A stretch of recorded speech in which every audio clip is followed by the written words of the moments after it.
Soyez bénis, vous qui nous recevez chez vous à la maison. La grâce, la faveur et la bonté de l'Éternel se renouvellent dans votre vie et dans votre famille, dans le nom suprême de Jésus. Je vais continuer avec vous sur la thématique qui commençait depuis le dimanche passé, en ce qui concerne l'envoûtement. Et on doit le rappeler qu'il y a des personnes envoûtées de façon inconsciente et d'autres qui le sont de façon consciente. Mais est-il vrai qu'il y a des gens qui peuvent vous envoûter de près comme de loin? Mais ce matin, il plaise à Dieu, je veux évoquer deux aspects de l'envoûtement en parlant des portes de l'envoûtement. Parce que Jésus dit que je me tiens devant la porte, je toque, quiconque entend ouvre et puis il entre.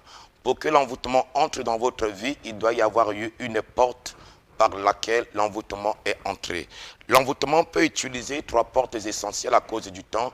On peut les évoquer de façon lapidaire, sachant que vous pouvez toujours chercher à en savoir plus en nous appelant, en s'approchant de nous, afin que vous puissiez en connaître davantage. Mais il y a la porte de la vie du péché. La vie du péché ouvre les portes de la vie d'une personne à l'envoûtement. Quand vous ne marchez pas dans la crainte de Dieu, vous ne marchez pas dans la sainteté et la sanctification, votre vie sera tout le temps victime des pratiques maléfiques qui se font contre vous. Il y a la désobéissance à Dieu et aux parents. La Bible explique qu'en obéissant à nos parents, en obéissant à nos familles, évidemment à ceux que Dieu a permis par lesquels nous sommes nés, nous avons la longévité. Beaucoup de personnes qui marchent dans une vie de désobéissance, qui n'entendent pas les conseils, ni de la parole de Dieu, ni des hommes de Dieu, ni évidemment des parents, facilement l'envoûtement trouve des portes ouvertes dans leur vie. Il y a également l'absence de Dieu dans une vie. Bien-aimés dans le Seigneur, quand Dieu n'est pas avec vous, vous êtes envoûtable. Parce qu'il n'y a que Dieu qui peut, dans votre vie, fermer les portes à l'ennemi. Je veux passer directement au moyen de l'envoûtement. Parce que pour que l'ennemi arrive à atteindre votre vie, il y a des moyens par lesquels l'ennemi passe pour vous atteindre. Le premier des moyens, la Bible le dit d'ailleurs, que la vie et la mort sont au pouvoir de la langue. Et donc, il y a des gens qui sont envoûtés par des paroles, les paroles négatives, les paroles prononcées contre quelqu'un, les paroles prononcées contre la vie d'une personne envoûtent, détruisent sa vie. Et c'est aussi pour moi l'occasion de dire en cette matinée par la puissance du Saint-Esprit, quiconque a prononcé contre vous des paroles de malédiction, des paroles négatives, je les annule dans le nom suprême de Jésus. Il y a des gens qui ont été envoûtés par le regard. Combien de personnes ont dit vous avez un regard envoûtant? La domination de certaines personnes sur d'autres, parfois se passe par le regard. Quelqu'un vous foudroie par un regard envoûtant et vous êtes déstabilisé. Troisièmement, il y a des gens qui ont été envoûtés par le boire et par le manger. Là-dessus, j'ai beaucoup de témoignages à vous y apporter. Et celui qui me vient à l'esprit rapidement, c'est celui de mon propre fils. En classe de CE2, mon premier garçon est parti à l'école et ce jour-là, il avait oublié sa gourde. Et voilà que mon jeune fils va se permettre de prendre de l'eau dans la gourde de son collègue de classe de CE2. À partir de ce jour, l'enfant a été envoûté. L'enfant n'aimait plus l'école. L'enfant partait à l'école et les résultats étaient au rabais. Lorsque l'enfant revenait, le cahier était déchiré, papier après papier. On n'arrivait plus à comprendre. On a beau taper l'enfant, on a beau blâmer l'enfant. Même les professeurs à l'école se rendaient bien compte que quelque chose s'est passé dans la vie de l'enfant. Bien-aimé dans le Seigneur, je te rappelle par l'amour de Dieu qu'il y a des enfants dont les vies ont été envoûtées simplement parce que quelqu'un leur a fait manger une mauvaise chose à l'école ou dans la cité. Et ce n'est qu'une matinée que Dieu me parle qu'il faut que je prie pour ce fils. Je l'ai réveillé, j'ai commencé à prier pour lui. En priant pour lui, l'enfant est tombé, l'esprit a commencé à parler en lui. Et j'ai demandé c'était quel type d'esprit. Et l'esprit dit, je suis son collègue de classe.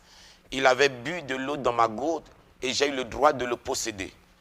Je déclare en cette matinée par la puissance de Dieu qui marche avec ma vie. Quiconque a envoûté ta vie par un objet, une chose à manger qu'il t'a donné, par de l'eau, par de la nourriture, j'annule et condamne cet envoûtement dans le nom suprême de Jésus. C'est pourquoi je vais conseiller à plusieurs personnes, ne mangez pas n'importe où et surtout pas chez n'importe qui. Il y a des gens qui ont été envoûtés par des salutations. Quand bien dans la Bible, on nous parle de Marie qui a été saluée, qui a salué Élisabeth, et la Bible déclare que dès qu'il y a eu ce contact de salutation, l'enfant dans le sein de cette dame, évidemment, a bougé. Beaucoup de personnes ont connu des choses atroces dans leur vie. Ils ont été dominés par un certain homme à cause d'une salutation. Nous qui recevons des gens qui viennent se confesser à l'église, ils nous avouent que, pasteur, parfois il y a des pratiques qu'on nous donne, qu'on nous fait faire, à tel point que par la grâce de Dieu, en saluant une personne, nous lui transmettons cet envoûtement. Je déclare quiconque t'a salué dans l'intention de te dominer, de t'envoûter, que cette salutation s'annule dans le nom de Jésus. Il y a aussi, et on doit l'évoquer, ce qui est très souvent fréquent, ce sont des gens qui sont envoûtés par le sexe. Combien de personnes ont perdu la vie? Regardez Israël qui quitte la terre promise, qui quitte l'Égypte pour aller vers la terre promise. Ils arrivent dans le désert de Moab. Alors Balaam et Balak font de leur mieux pour les détruire, ils n'y arrivaient pas. Sur le conseil de Balaam, Balak envoie des filles dans le désert de Moab qui ont entraîné le peuple dans le péché sexuel. Beaucoup d'Israélites sont morts dans le désert à cause de ce péché. Il y a aussi beaucoup de papas qui sont envoûtés par le sexe et qui fuient des foyers. Il y a beaucoup de mamans qui sont envoûtées par le sexe et qui trahissent leur mari. Je prie en cette matinée par la puissance du Saint-Esprit. Tout envoûtement qui a pénétré ta vie par un contact sexuel, je le condamne et le neutralise dans le nom de Jésus.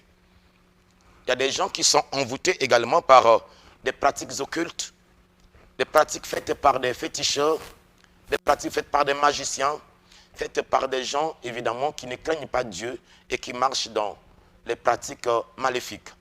Et c'est pour cette raison qu'il y a en dernier ressort des gens qui sont envoûtés par des objets. Quelqu'un peut prendre ton habit, il peut prendre ta chaussure, tu peux avoir partagé à quelqu'un, ou encore quelqu'un peut aussi te partager, mais c'est dans le but de t'envoûter. Qu'est-ce qui a pénétré ta maison avec une mission destructrice? Qu'est-ce que tu as donné à quelqu'un et la personne a détourné de l'objet? Je connais une soeur qui a perdu son travail parce que simplement, une amie, lui a demandé sa jupe, pensant qu'elle était invitée à une cérémonie alors qu'elle est partie féticher contre. Et ça a détruit son boulot, ça a détruit sa vie. Frères et sœurs, les choses que nous donnons aux gens, les objets que nous donnons aux gens peuvent se retourner contre nous. C'est pourquoi contactez-nous au 06 621 0501.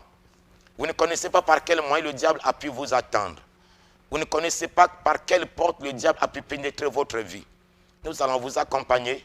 Il y a beaucoup à vous dire, mais à cause des contraintes du temps, veuillez aussi nous contacter au 05 592 64 70. Je suis le frère Pascal. L'église est à l'arrêt La Ferme, rue Le Commo, numéro 3. C'est la deuxième parcelle, l'école, en face de l'école Joseph Perfection. Il plaise à Dieu cette semaine, nous allons avoir 3 jours de prière contre les envoûtements. Ne manquez pas, mercredi, jeudi et vendredi. Soyez bénis dans vos maisons, au nom de Jésus. Merci beaucoup. La grâce et le bonheur, la faveur et la distinction soit le partage de chacune de vos familles, le partage de chacune de vos maisons.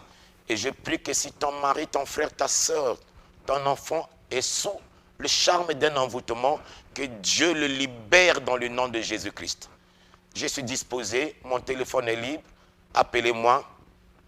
N'oubliez pas, si vous appelez de l'extérieur du pays, de faire précéder cela du 00 242 06 621 05 01. Soyez bénis. Merci beaucoup. À dimanche prochain.